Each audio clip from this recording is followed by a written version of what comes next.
So here we have the Nissan Qashqai N connector on an 18 plate. I'm going to start off by showing you around the outside of the car, and then we'll hop in and run through some controls on the inside. But from the outside you can see it's a 5-door car with alloy wheels and tinted windows.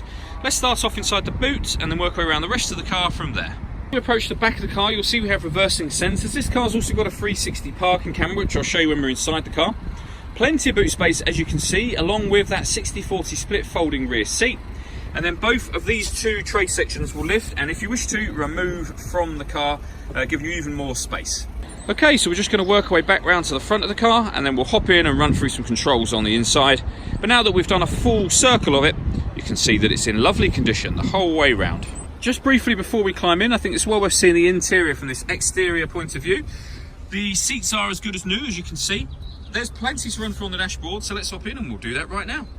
Okay, so now that we're inside the car, we're going to start with the dials. On the left-hand side, we have the rev counter, and on the right-hand side, the speedometer and fuel gauge.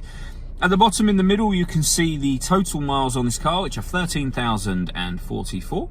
And above that, at the moment, there's a digital readout for the speedometer being displayed.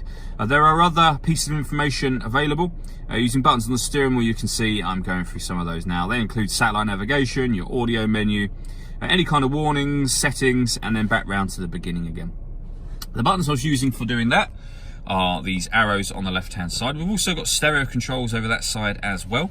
And then on the right hand side, we've got cruise control with speed limiter as well. And then at the bottom here, we've got the ability to answer and end phone calls. We've also got voice activation for the phone. So hit that button, ask it to dial anyone in your contacts list, and it'll do that for you without having to take your phone from your bag or pocket. That is, of course, once you paired up your phone, and that is done on the touchscreen over in the center just here. Before we come back to that, you can see this car's got DAB radio.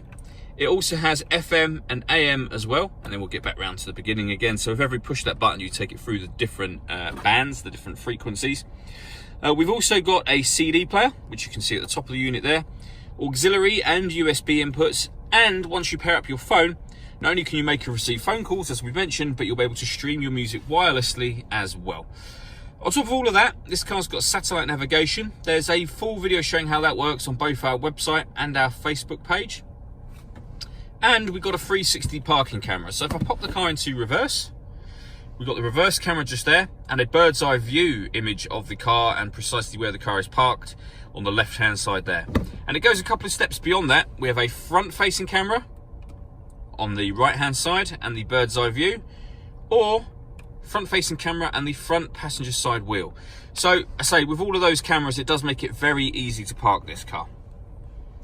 Below that, we've got dual zone climate control, so you can adjust the temperature on either side of the car. Fan speed up and down from here.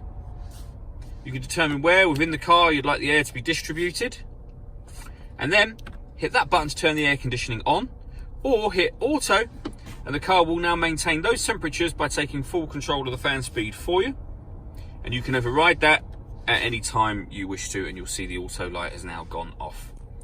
Below that, we have the automatic handbrake, electronic handbrake I should say, with also hold function, and a 12-volt charging socket underneath that cap so you can charge your phone, for example. We then have a 6-speed manual gearbox, and all the way back in the central armrest we have a second 12-volt charging socket, and then the USB and auxiliary inputs that I mentioned before.